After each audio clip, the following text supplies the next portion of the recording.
창세기 4장 8절부터 15절까지 말씀입니다. 교독하겠습니다. 가인이 그 아우 아벨에게 고하니라. 그 후 그들이 들이 있을 때 가인이 그 아우 아벨을 쳐 죽이니라. 여호와께서 가인에게 이르시되 네 아우 아벨이 어디 있느냐? 그가 가로되 내가 알지 못하나이다. 내가 내 아우를 지키는 자이까? 가라사대 네가 무엇을 하였느냐? 네 아우의 핏소리가 땅에서부터 내게 호소하느니라. 땅이 그 입을 벌려 내 손으로부터 네 아우의 피를 받았은지여 네가 땅에서 저주를 받으리니 네가 밭가라도 땅에 다시는 그 효력을 네게 주지 아니할 것이요 너는 땅에서 피하여 유리한 자가 되리라. 가인이 여호와께 고하되 내 죄벌이 너무 중하여 견딜 수 없나이다. 주께서 오늘 이 지면에서 나를 쫓아내시온즉 내가 주의 낯을 비웁지 못하리니 내가 땅에서 피하며 유리하는 자가 될지라. 물론 나를 만나는 자가 나를 죽이겠나이다. 여호와께서 그에게 이르시되 그렇지 않다. 가인을 죽이는 자는 벌을 7배나 받으리라 하시고 가인에게 표를 주사 만나는 누구에게든지 죽임을 명쾌하시니라. 아멘. 이 살인자에 대한 저주와 살인자의 반응을 오늘 말씀을 통하여 우리가 교훈을 얻어야 되겠습니다. 그래서 살인자에 대한 저주와 반응이라는 제목입니다. 혹시 성경 말씀을 읽다가 듣다가 교제 나눈 중에 야셀의 책이라는 그 내용을 들어본 적이 있으십니까? 야셀의 책. 손 들어보세요. 야셀의 책. 우리 장로님 한 분이 손을 들었네요. 야셀의 책. 이 사무엘하 1장 18절을 찾아볼 거예요. 야셀의 책에 대해서 나옵니다. 사무엘하 1장 18절에 또한 다윗 왕은 사울과 그의 아들 요나단의 죽음을 슬퍼하여 조가를 지었는데 그것을 활노래하고 야살의 책에 기록하였느니라. 야살의 책에 기록했다. 이 성경 말고 또 다른 책이 있었다 그래요. 그걸 야살의 책이라 이렇게 말하고 있어요. 여호수아 10장 13절 한번 찾아볼까요? 죄송합니다. 사무엘하 1장 18절을 찾으려고 하는데 다른 책을 찾아서 여호수아 10장 13절. 자,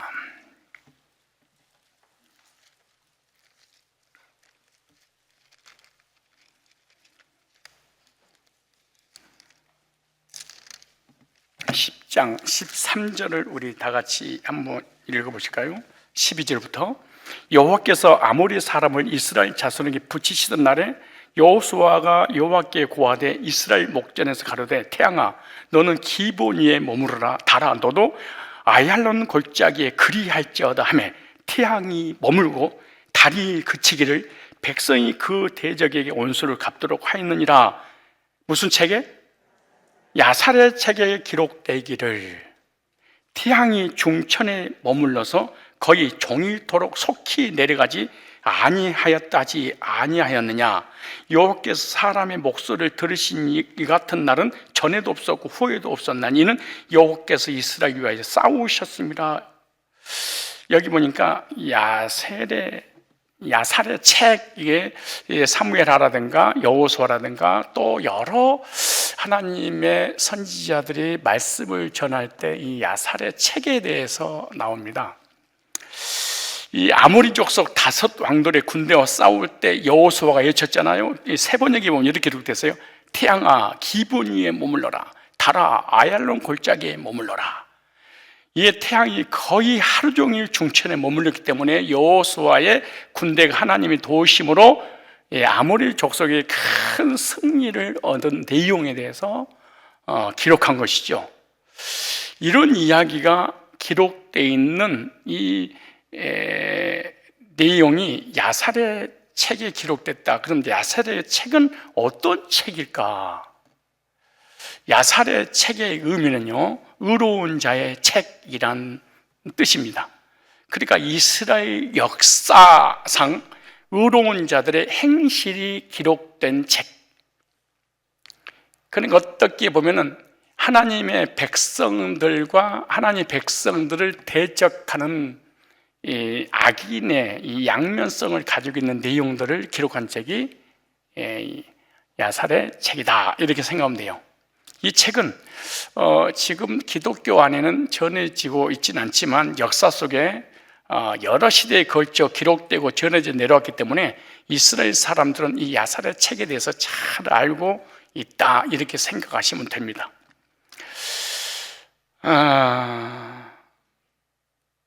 이 여호수아가 태양을 멈춘 이야기가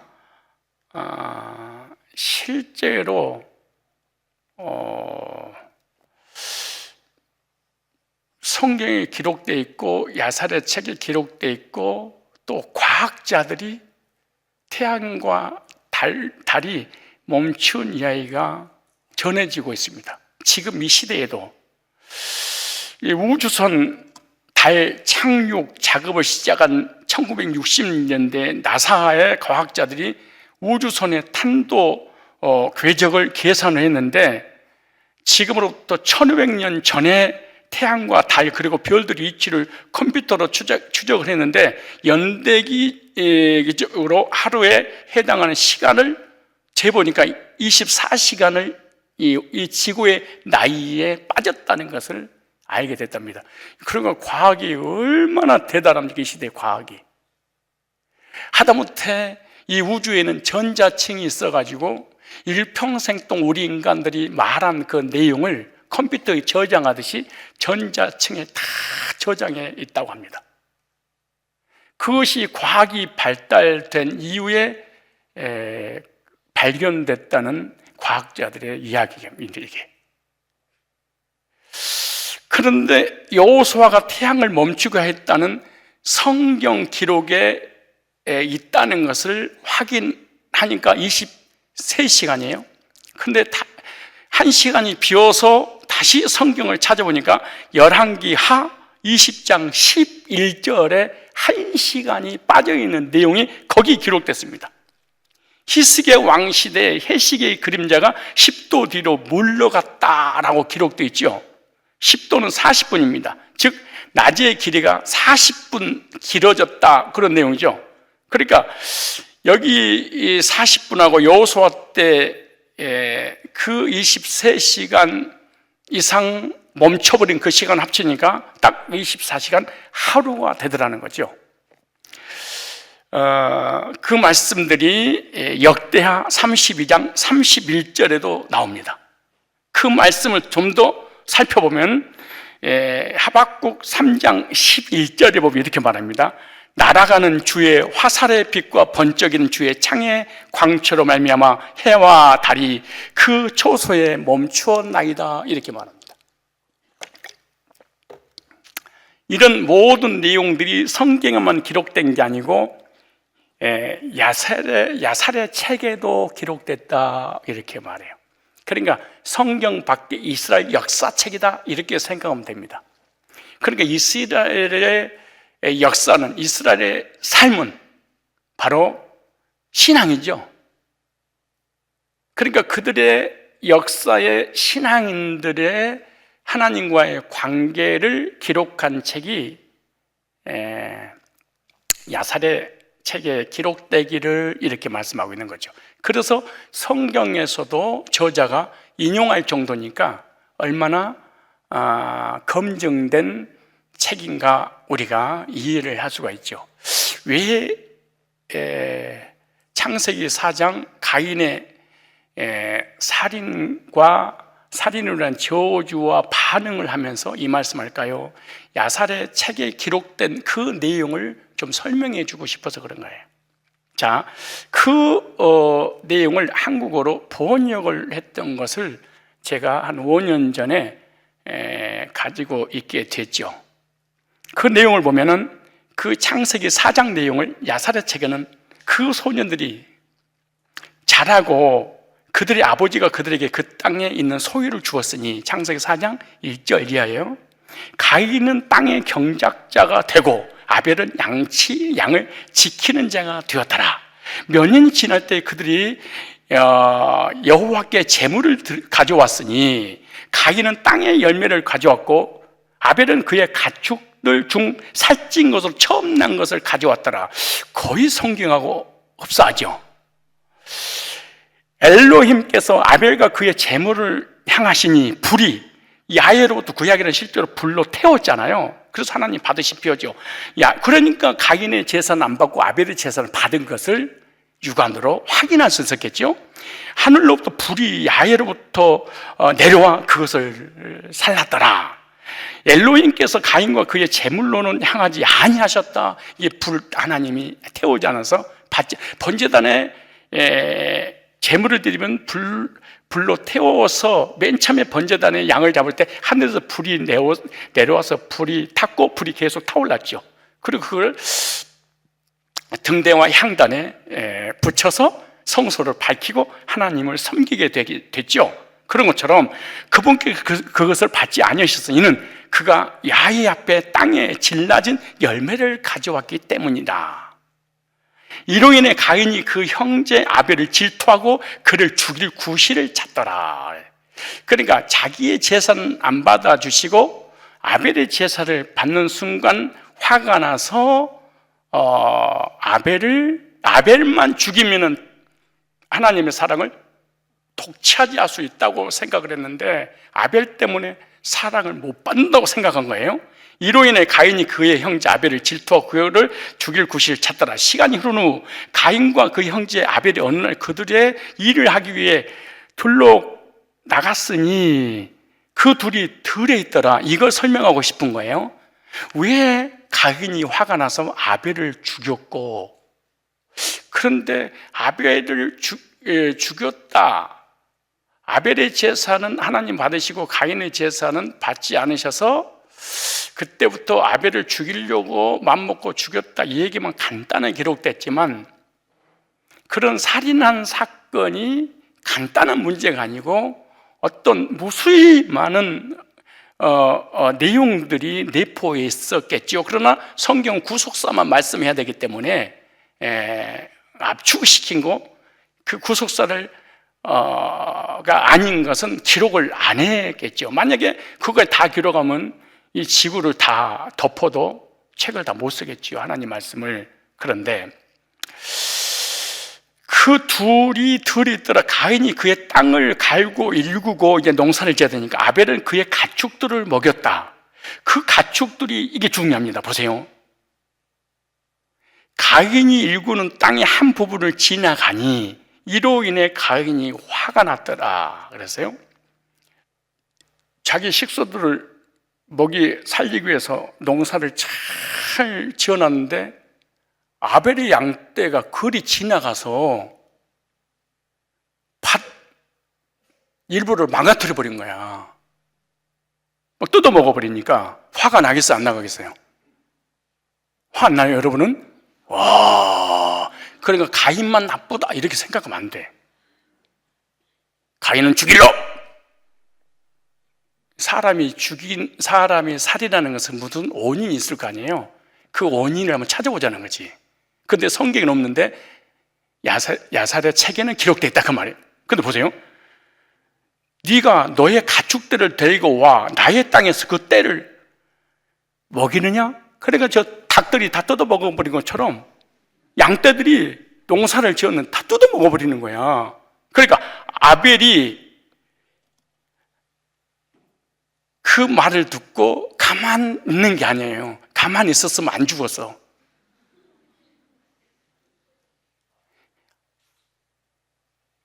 근데 죽을 짓을 한 거야. 그 다음에 읽어볼까요? 무슨 죽을 짓을 했는지.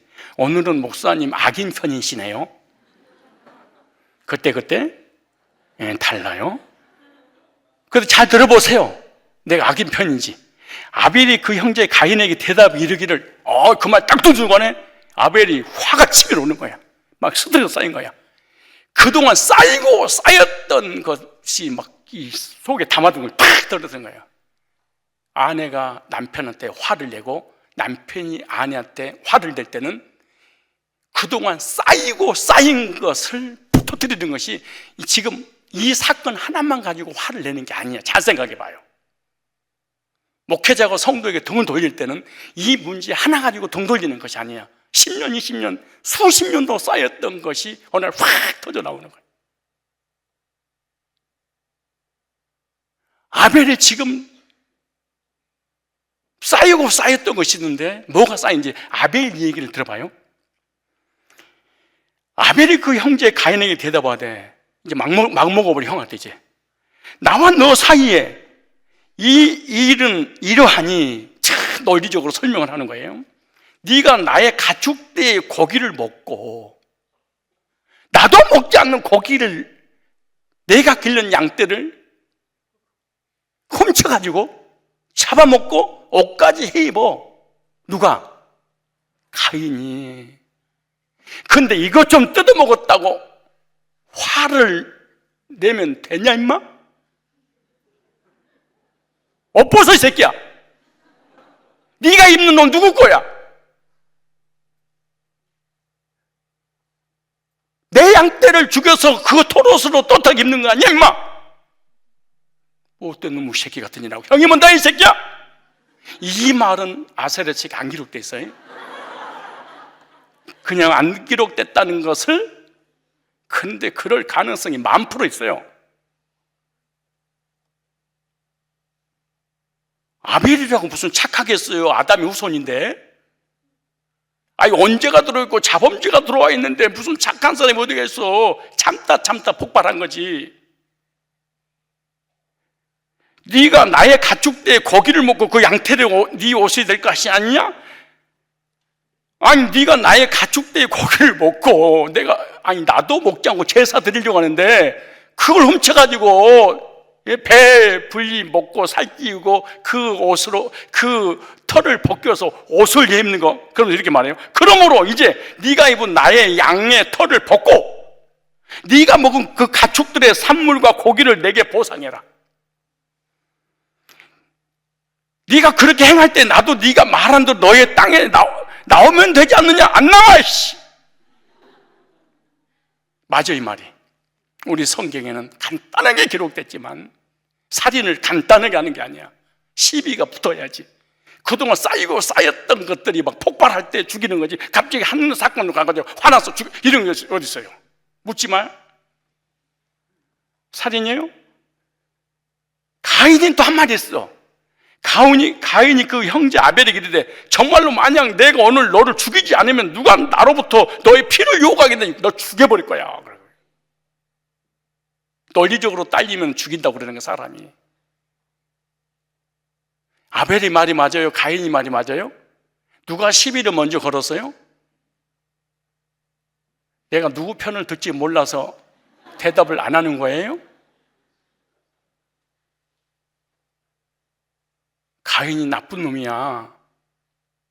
우리 하나님 앞에 드릴 재물을 몰래 훔쳐다가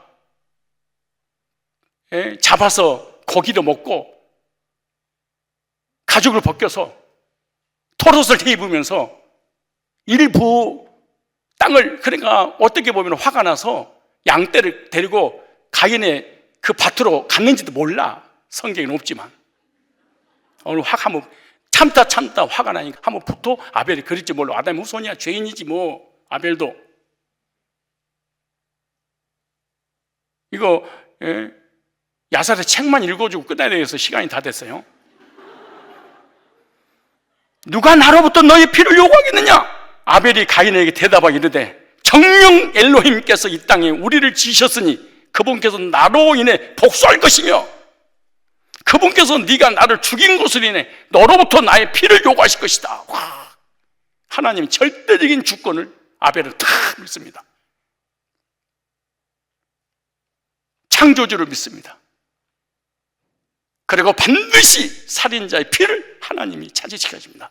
아벨의 믿음이죠. 이후 야훼께서 재판장이시며, 이는 야훼께서 재판장이시며 중재자이시기 때문이라.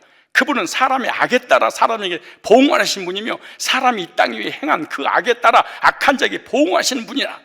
그리고 이제 만일 네가 나를 여기서 죽인다면 정령 엘로힘께서 너의 은밀한 태도들을 아시고 네가 오늘 나에게 행하라고 말한 그 악에 대하여 너를 심판할 것이다. 그러니까 악에 바친 거야, 아벨도. 그러니까 양을 많이 뺏겼나 봐. 그런데 양들이 지 밭에 가서 풀 좀 뜯어먹었다고 그렇게 열받아서 화를 내니까 쌓였던 것을, 그러니까 지렁이도 밟으면 뭐한 거야? 꿈틀한 거야. 덜 밟아서 꿈틀하겠지만 그의 형제 아벨이 말한 그 말들을 가인이 들을 때, 보라, 가인의 화가 그 형제 아벨이 말한 것을 인해 그에 대하여 불이 붙었더라. 이 불이 붙은 게 화병이 난 거야, 가인. 성경에는 마음에 두었더라, 죽이려고 이렇게 그랬잖아요. 이에 가인이 서둘러 일어나 그의 경작 도구인 철을 취하고, 그때부터 청동기가 있었어요. 그러니까 돌로 쳐주신 게 아니야. 철기 문화가 발달된 거지, 사실은. 땅을 개간해야 되니까 철을 취하고, 갑자기 그가 그 형제를 치고 죽이니라. 그러니까 뭐 송곳 같은 거, 그 꽃갱이 같은 거 있었나 보지. 그걸로 그냥 찔러 죽인 거야. 그냥 삽자로 가지고 막. 가인이 그 형제 아벨 피로 그 땅을 더럽혔으니 아벨 피가 그 가축대 앞에서 땅 위에 흐르더라. 이후에 가인이 그 형제를 죽인 것을 후회하고 그가 슬프게 고통스러워했다. 그가 그로 인해 슬퍼하고 극심하게 곤란스러워하더라. 가인이 일어나 땅에 웅덩이를 파고 거기에 그 형제의 시신을 두고 그의 흙으로 덮어버렸어. 엘로힘께서 가인이 그의 형제에게 행한 일을 아시고 야훼께서 가인에게 나타나서 그에게 이르시되 너와 함께 했던 너의 형제 아벨이 어디 있느냐. 가인이 숨기면 말하되 너! 나는 모릅니다. 내가 나의 형제를 지키는 자입니까? 이래. 이에 엘로힘께서 그에게 이르시기를 네가 무엇을 행하느냐. 네가 네 형제를 죽인 그 땅으로부터 네 형제의 피의 소리가 내게 부르짖느니라. 아벨이 했던 대화의 내용 중에 그대로 하잖아요. 네가 너의 형제를 살해하고 내 앞에서 그것을 감추고 나서 네가 생각하기를 내가 너를 보지 못하면 너의 모든 행동도 알지 못한다고 네 마음에 생각하는구나. 네 형제가 네게 옳게 말하기 때문에 네가 이 일을 행하고 너의 형제를 아무런 까닭도 없이 죽였도다. 네 형제가 옳고 너는 나쁘니까 네 악을 숨기려고 죽인 거 아니냐. 누가 화낸 줄 아세요? 누가 미워하고 헐뜯고 그런 줄 아세요? 자기의 악을 숨기기 위해서 상대방을 팍 혼내는 거예요. 즉 전문 용어로 공격적 방어지요. 내가 잘못했는데 상대방을 공격함으로 나는 무죄라고 알게 하기 위해서 나는 무죄야, 제가 잘못한 거야, 그런 거. 똑같은 거예요.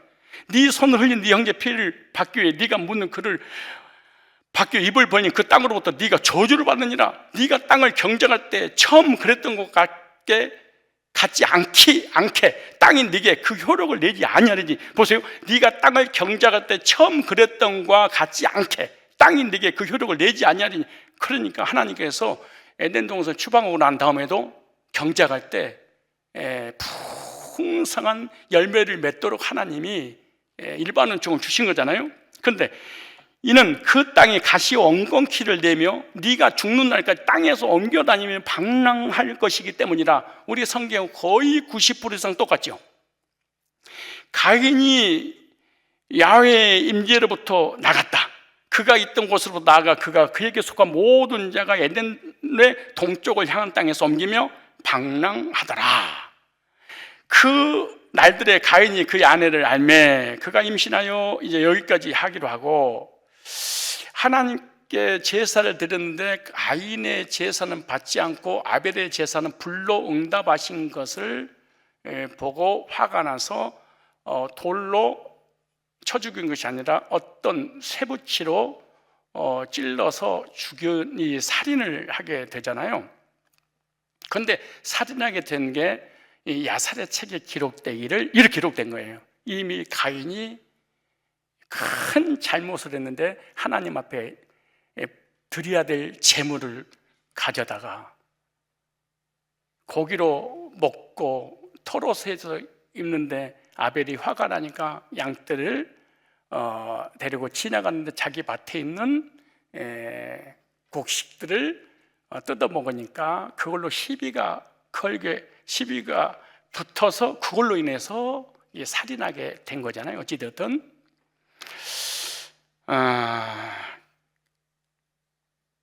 살인을 하게 된 것은 오늘날 우리가 적용하면은 동생인 아벨을 살인했어요.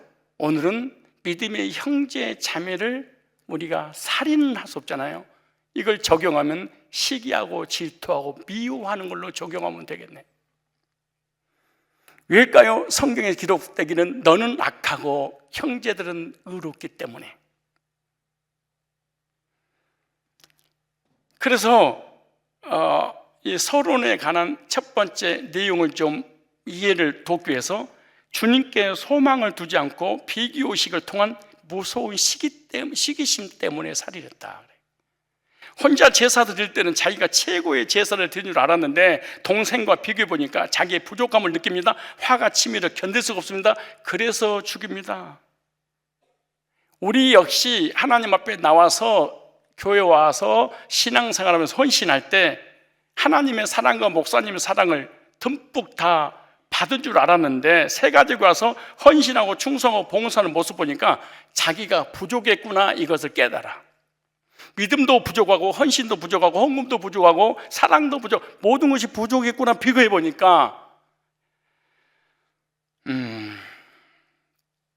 그래서 형제를 미워하고 질투하고 괴롭히는 이유가 그래서 그런 거예요. 주님께만 인정받고 주님께만 소망을 두면 시기심이 들 필요가 뭐가 있겠습니까?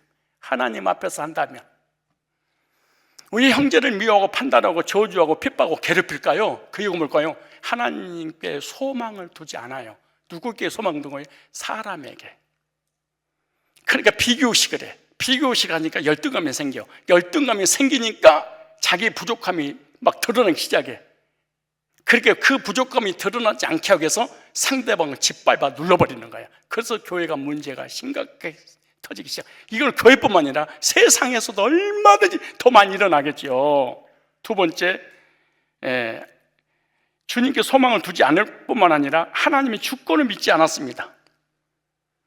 미래에 하나님께서 회복시켜 주실 기대와 믿음과 소망이 없습니다.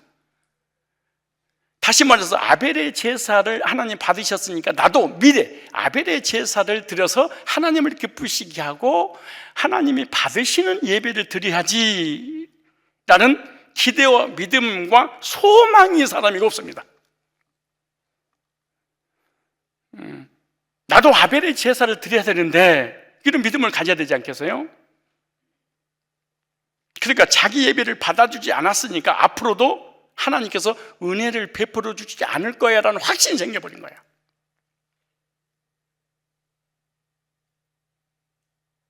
오늘 우리들도 마찬가지예요.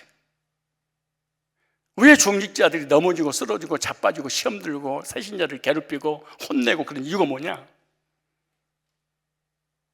하나님께 소망을 두지 않을 뿐만 아니라 하나님의 주권을 0.1%도 믿지 않아. 안 믿는 거예요. 물론 불신자는 두말하고 또 믿지 않으니까 대받아쳐서 어떻게 해서라도 온갖 거짓말을 다해서 죽여야 되겠지. 교회에서도 마찬가지예요. 그래서 네가 나가든 내가 나가든 네가 못 나가면 내가라도 나가지. 그래서 교회 나가는 화가 나가버리는 거야. 끝까지 남는 자가 이긴 자야. 이만희가 이긴 자가 아니고 끝까지 남는 자가.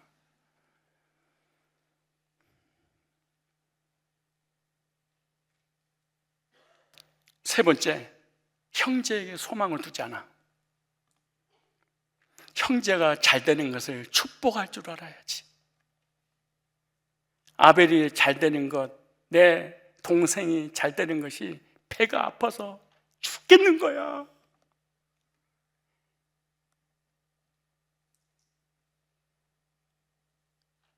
오늘 우리들도 누군가가 좋은 집, 좋은 차, 자녀가 잘 되고 세상에 성공하고 믿음 생활 잘하면은, 예, 축하해주고 축복을 해줘야 되는데, 내가 눈을 얘기하잖아요.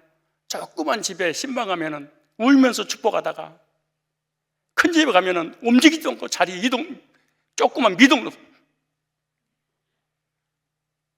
그거는 형제에게 소망을 0.1%도 두지 않고 사촌이 땅 사는 것이 너무너무 배가 아파서. 잘 되시기를 축복합니다. 나보다 더 몇 배, 몇만 배 더 잘 되세요. 시작. 한 번 더, 덕 좀 봅시다. 시작. 아니, 형제가 좋은 집, 좋은 차를 또 돈이 있으면 얻어라도 먹지. 근데 전부 다 거지들이야. 어떻게 할 건데, 그거? 여기서 파주까지 걸어가야 돼.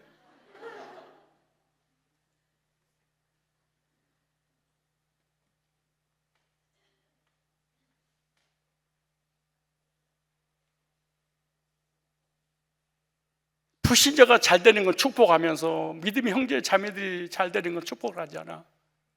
참 신기하게 시기심을요, 누구한테 갔냐? 가장 가까운 사람. 그런 악한 짓을 할까? 왜 형제가 잘 되는 걸 그렇게 싫을까?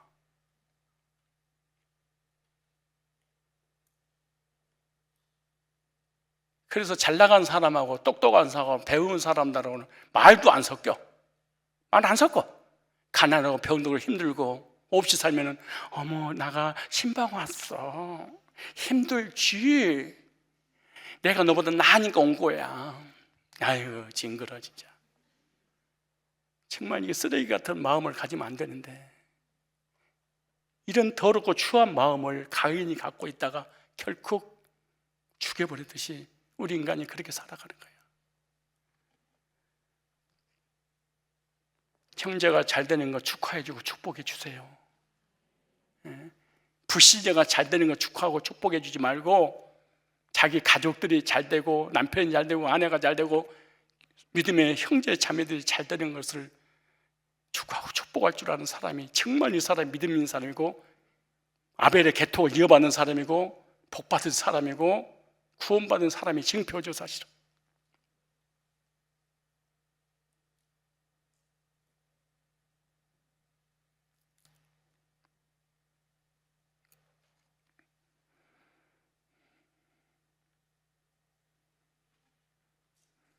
안색이 변하여 화가 치밀어 가인이 동생 아벨을 쳐 죽이는 살인을 전 죄를 졌습니다.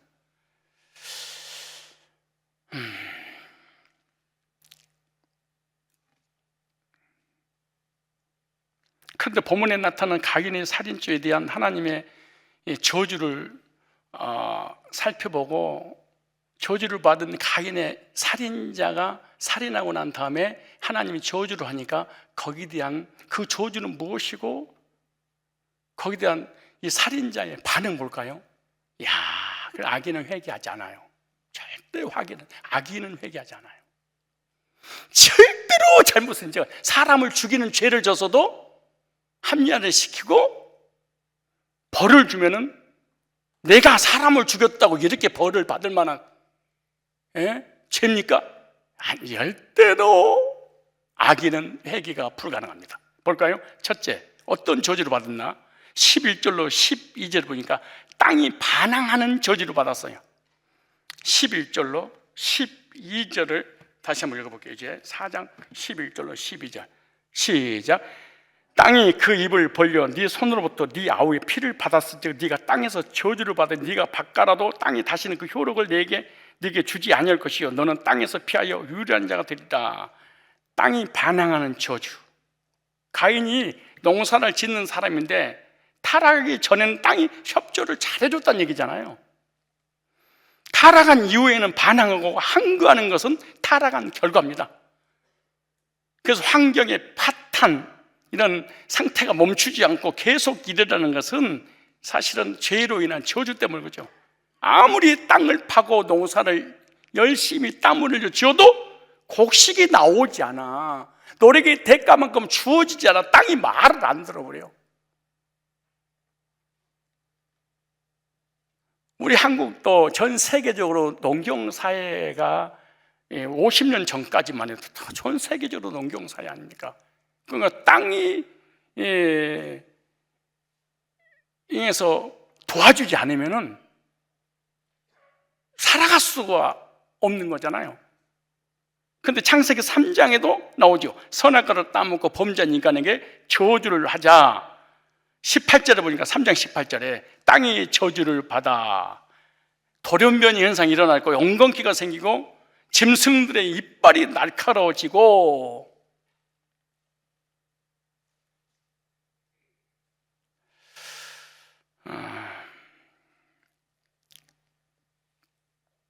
그래서 죄라고 하는 것은 하나님과의 관계, 자신과의 관계, 대인 관계, 땅과의 모든 관계를 깨버립니다. 우리가 범죄를 하게 되면 이 땅에서 하는 일마다 되는 일이 없을 것이니라 이렇게 말해요. 하나님과 관계 깨졌지요. 자신과의 관계 깨졌지요. 사람과 관계 깨졌지요. 땅, 물질과의 관계도 깨지죠.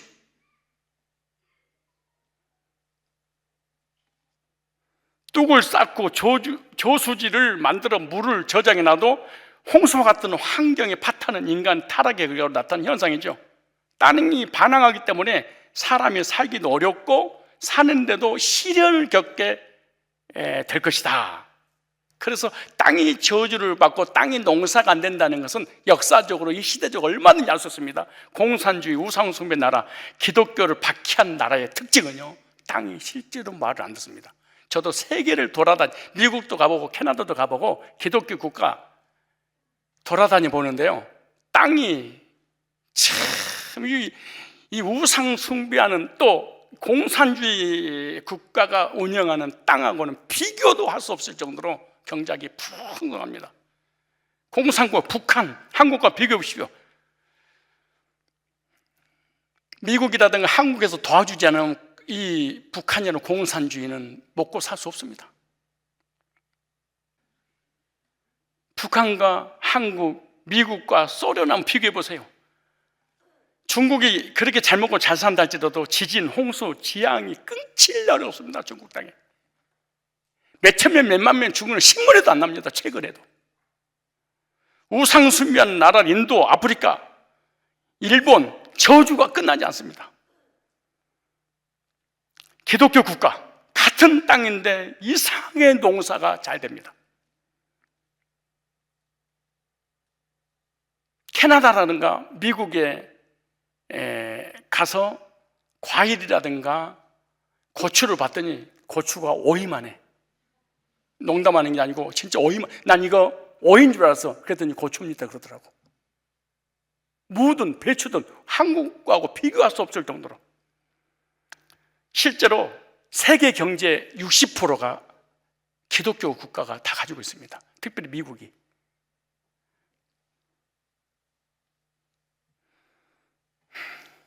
그래서 기독교에서 공산주의라든가 우상숭배하는 아프리카, 인도 이런 데 지원해 주지 않으면 그들이 하루도 살아갈 수 없게 되어 있습니다.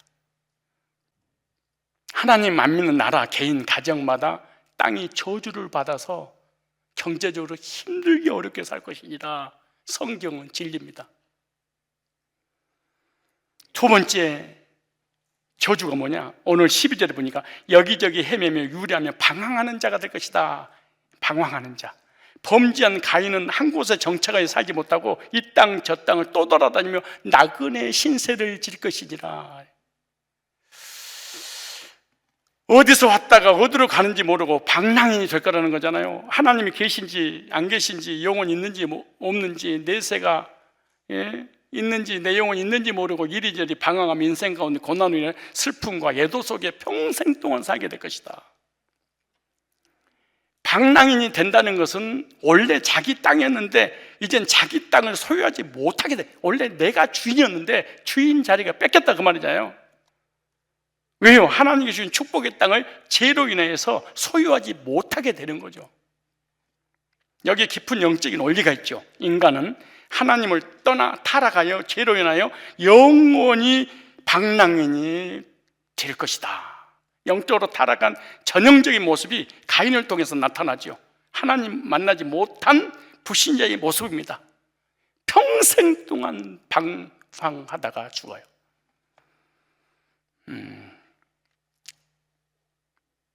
그러나 13절로 14절 읽어볼까요? 참, 이런 자비가 어디 있을까요? 자, 그 다음부터 읽어보시면 보세요. 13절 땅이 그 입을 벌려 네 손으로부터 네 아우의 피를 받아. 13절에 12절 먼저 저주받은 걸 얘기합시다. 네가 바꿔라도 땅이 다시는 그 효력을 내게 주지 못할 것이요 너는 땅에서 피하 유리하는 자가 되리라. 유리하는 자가 되리라. 그러자 세 번째 이제 세 번째 보세요, 여러분. 세 번째를 하기 전에 이걸 좀만 더 설명하면, 원래 살인을 했으니까 하나님께서 형벌을 내서 죽여야 되잖아요. 그런데 하나님께서 자비와 은혜를 베풀어 주셨어. 죽이지 않고 유리하며 방황하며 살게 될 거야. 은혜 베푼 거잖아요. 죽이지 않고. 너는 땅에서 피하 유리한 자가 되리라. 이게 무슨 저주입니까? 이쪽에서 이사가 저쪽으로 가서 농사 짓고, 저기서 농사 안 되면 또 저쪽으로 가고, 이 직장에 면 저 직장하고 저 직장 저 직장하고 왔다 갔다 옮겨다니면 되지. 한국에서 사는 사람 미국에 살고 이러면 되지. 그게 무슨 저주예요? 세계 여행을 다니는 거지.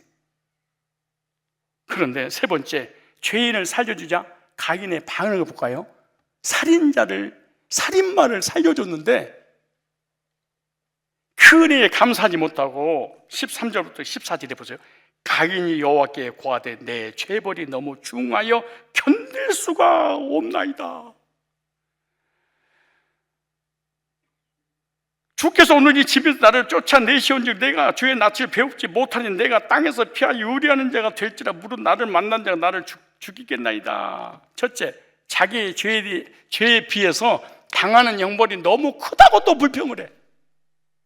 아니, 살인자를 안 죽이고 사형 안 시키고 이쪽 저쪽 다니면서 농사를 짓고 너는 방황하며 살게 될 거야. 얼마나 은혜를 베풀었습니까? 근데 자기가 사람 하나, 동생 하나 죽였다고 이 정도 형벌을 내립니까? 너무하십니다. 우리 인간의 모습입니다. 가인은 자기의 죄를 제대로 생각할 줄 모르는 상태에 빠졌습니다. 이게 죄인의 전형적인 모습입니다. 왠줄 알까요? 영적으로 지적으로 죄에 대해서 무감각해졌기 때문이라고 말씀하시는데, 그것이 요한복음 8장 44절에 마귀의 자녀이기 때문에 그런다 그래요. 생명의 족보가 아니고 죄인의 족보에 든 사람들은요, 자기가 아무리 잘못해서 형벌 내려도 이건 너무 중합니다. 너무 심한 형벌입니다. 내가 사람 몇 명 죽였다고 나를 사형시킵니까? 너무하시네요. 오늘날 인간의 전형적인 모습이고 우리 오늘 여기 앉아있는 여러분들의 모습입니다. 에베소서 4장 17절 19절에 이 말씀을 이렇게 기록했어요. 그러므로 내가 이것을 말하며 주 안에서 증거하노니 이제부터는 이방인이 그 마음에 허망한 생각을 더 행하지 말라. 저희 총명이 어두워지고 저희 가운데 있는 무지함과 저희 마음이 굳어짐으로 말미암아 하나님의 생명에서 떠나 있기 때문인 거예요. 저희가 감각 없는 자 같아요. 자신을 방탕에 방념하여 모든 더러운 것을 욕심으로 행하되. 그런데 그리스도 안에서 구원받은 사람도 구원받기 전에 이랬었는데 구원받고 난 이후에도 이럴 수 있다는 거죠. 디도서 3장 3절에 우리도 전에는 어리석은 자여 순종치 아니한 자여 속은 자여 각색 정욕과 행락에 정도한 자여 악도가 투기로 지는 자여 가증스러운 자여 피참 미워한 자였으나, 로마서 1장 21절로 25절 그러니까 하나님을 알되 하나님을 영원하게 하지 아니하며 감사하지도 아니하고 오히려 그 생각에 허망해져 미련한 마음이 어두워졌나니 스스로 지혜 있다나 우준한 자가 돼 썩어지지 아니하는 하나님 영광을 썩어질 사람과 공수야 버러지 형상이 우상으로 바꿨느니라, 이렇게 말합니다. 오늘 우리들의 모습입니다. 아무리 큰 내가 죄를 졌다 할지라도 거기에 대한 형벌을 내리면은 거기에 대해서 당연히 나 이 벌을 받아야지요 이런 사람 없습니다. 두 번째 뭐라고 하냐면 당하는 형벌이 클 뿐만 아니라 억울합니다 그래. 죽을 죄를 졌지만 죽이지 않고 헤매면서 유랑인으로 살게 될 것이라고 그렇게 하잖아요. 죽여야 되는데 죽이지 않고 유랑인이에요. 그런데 자기를 땅에서 쫓아냈다고 원망불평합니다. 하나님을 떠난 죄를 진 인간의 상태는 살인자도 사형을 받으면요 억울합니다. 사형을 당해야 되는데 은혜를 베풀어서 무기징역을 때렸잖아요. 그리고 감사합니다 그래야 되잖아요. 근데 무기징역인데도 나가서 열심히 땀 흘려 먹고 살아라 그리고 또 풀어줬어. 그랬더니 뭐 먹고 살아요? 그러면 사회에서 살인자지만 은혜를 베풀어서 세상에 나가서 마음 놓고 노력의 대가를 받고 그걸로 먹고 살아라. 그랬더니 사회가 나를 버렸습니다. 참, 우리 하나님을 만나지 못한 인간은요 죄에 대하여 과소평가하는 데가 있습니다.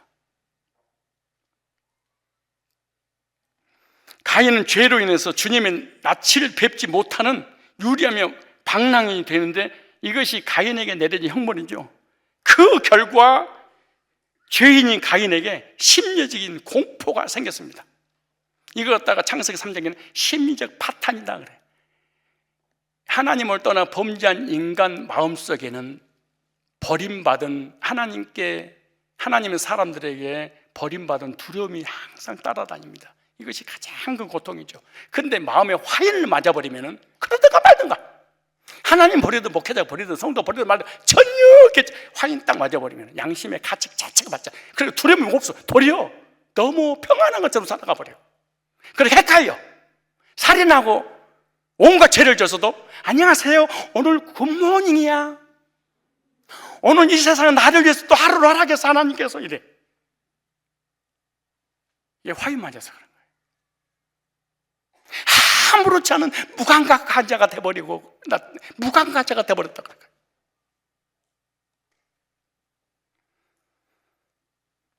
그런데 이 사람은 그만큼 사람을 죽여서도 양심의 가책을 동안 하나님께 버림하고 사람을 버림받았다는 그리고 죄에 대한 보응 때문에 심리적 불안을 딱 갖게 됐어. 이 정도만 돼도 아직 양심이 살아있는 거지.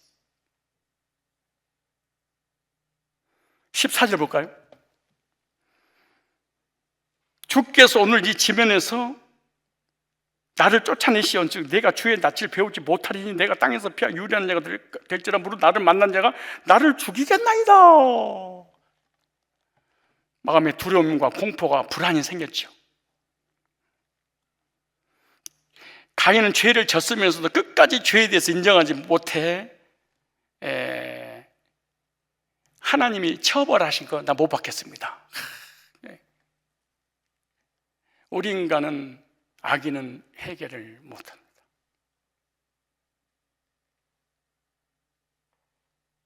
제가 청년 때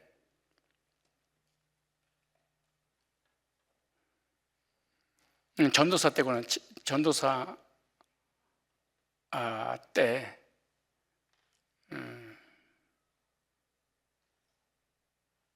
마음으로 형제가 그렇게 미울 수가 없어요. 너무 못된 짓을 하니까. 그래서 마음으로 미워하고 강대성에서 학생부를 인도하기 위해서 말씀을 전하는데 견딜 수가 없더라고, 그 고통이. 그래서 예배 드리다 말고 내려가서 내가 마음으로 미워한 것을 용서해 주세요 라고 내가 회개한 적이 실제로 있었습니다. 못 견디겠더라고. 마음으로 미워하는 것까지 양심이 용납 못하더라고.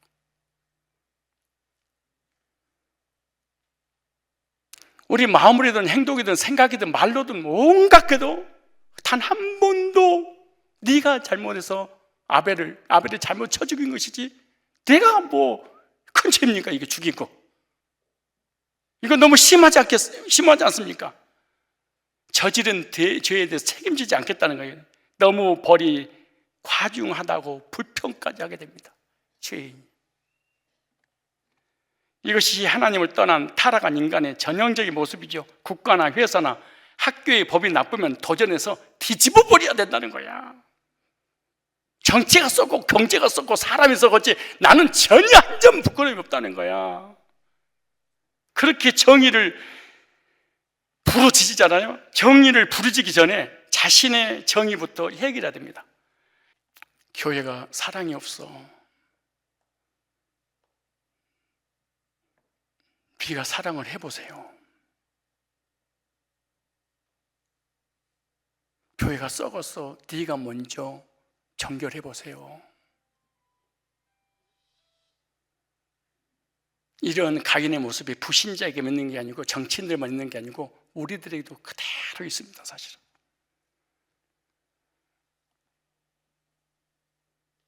정의를 부르짖기 전에 내가 먼저 정의로워야 됩니다. 사실은 딴 사람을 뺏어서 나눠주기 전에 네 것을 먼저 나눠주고 그 사람 같이 동등된 입장에서 시를 하면 괜찮습니다. 어때요? 그럴 수 있는 거지. 자기는 정의롭지 못하면서 국가를, 정치를, 경제인들을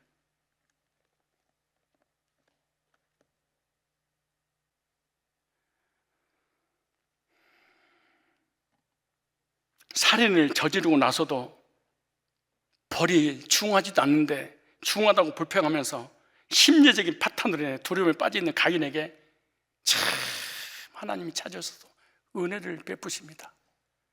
그래서 악인들이요 그 악한 죄를 저질러도 죽지 않고 잘 먹고 잘 사는 이유가 15절에게 써놨어. 회개 안 해도. 15절 여호와께서 그에게 이르시되 그렇지 않다. 가인을 죽인 자는 벌을 7배나 받으리라 하시고 가인에게 표를 주사 만나는 누구에게든 죽임을 명케 하시리라. 심리적인 파탄으로 두려움에 빠져있는 가인에게 하나님께서 은혜를 베풀어 주셨습니다. 그 은혜가 뭐예요? 내가 너 지켜줄 거야. 더 보호해 줄 거야. 7배의 보복을 말하는 것이 아니라 내가 이렇게 벌을 받으면 어떡하지요? 내가 못 받도록 내가 보호해주고 지켜줄 거야. 악인에게도 하나님께서 일반 은총을, 여러분이 죄짓고 회개하지 않고 악해도요 즐겁고 기쁘고 행복하게 사는 이유가 뭔 줄 아세요? 하나님께서 구원은 안 받았어도 뭐 해주는 거예요? 은혜를 베풀어 주셔서 일반 은총으로 살아가도록. 그러니까 여러분 교회 와서도 가정에서도 세상에서도 큰 소리를 치는 것이 죄가 없어서 그런 게 아니에요. 내가 너 그렇게 죄를 져서 형벌을 했지만, 형벌을 내렸지만 그래도 불구하고 내가 너 지켜줄 거야.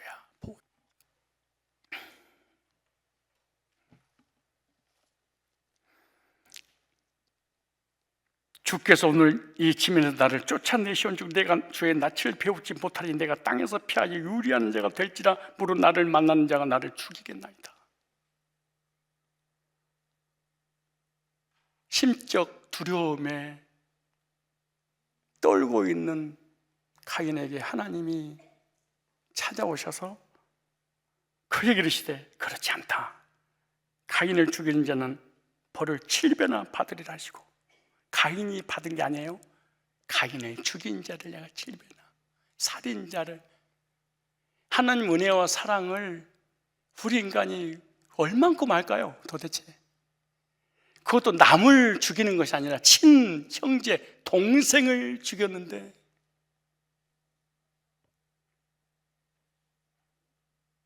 그러면서 보호해 준다는, 안 믿으니까 표까지 줬어. 어떤 표죠? 지켜주신다는 표, 보호해 주신다는 표를, 은혜를 베풀어 주신다는 표를 주셨어. 내가 아무리 큰 죄를 졌다 할지라도 이렇게 큰 벌을 받을 그런 중죄야? 사람 하나 죽여서 교회 하나 없애버렸는데, 교회 수십 명 내보냈는데 그것은 무슨 그게 큰 문제야? 너무 심하잖아? 우리 인간입니다. 이게 절대로 악인은 회개가 불가능하다. 이게 가인의 영적, 가인은 죽고 없습니다. 그러나 가인의 신앙은 지금도 여러분 중에 이어받아서 가인처럼 아무리 죄를 지고 악해도 하나님 앞에, 사람 앞에 잘못했습니다 이 말을 절대 하지 못하고, 그래도 내가 그럴 수밖에 없어 라고 합리화를 시킬지언정 절대로 나의 잘못은 0.1%도 인정하지 않는다. 이게 죄인의 전형적인 모습입니다. 이게. 기도합시다.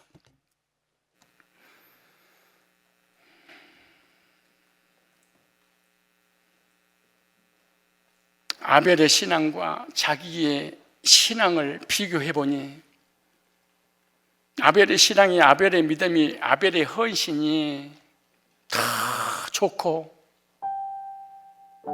자기는 부족하다는 것을 깨닫자 그때부터 아벨을 죽이려고 마음 품고 결국 아벨을 쳐서 죽이고 말았습니다. 오늘 우리들도요, 내 믿음이 최고고 내 헌신이 최고고 내가 하나님 사랑, 목회자의 사랑, 성도의 사랑을 제일 많이 받은 줄 알았는데 누군가가 교회 가지고 믿음을 갖고 헌신하고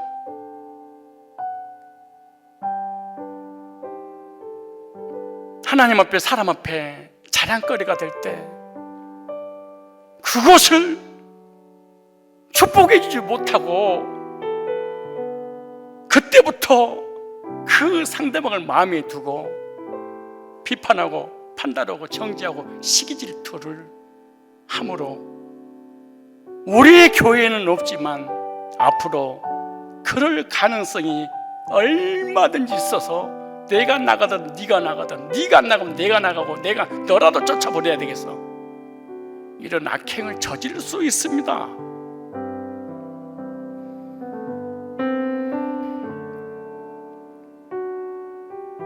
그것으로 인해 심리적인 파탄으로 인해 죽음의 형벌로 두려움에 빠져 있는 가인에게 하나님이 친히 찾아오셔서 형벌 대신 보호해 주시고 지켜주셨다고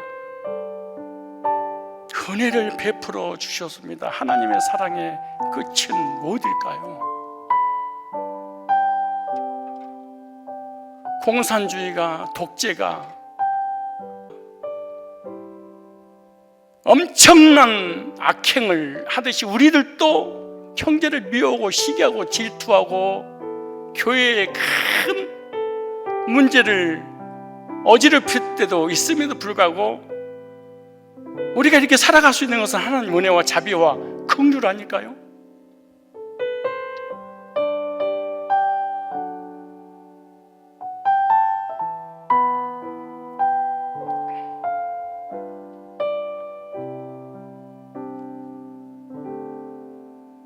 하나님, 그 은혜 잊지 않고 기억하여 하나님께 늘 감사하게 하시되 앞으로 주님께 소망을 두고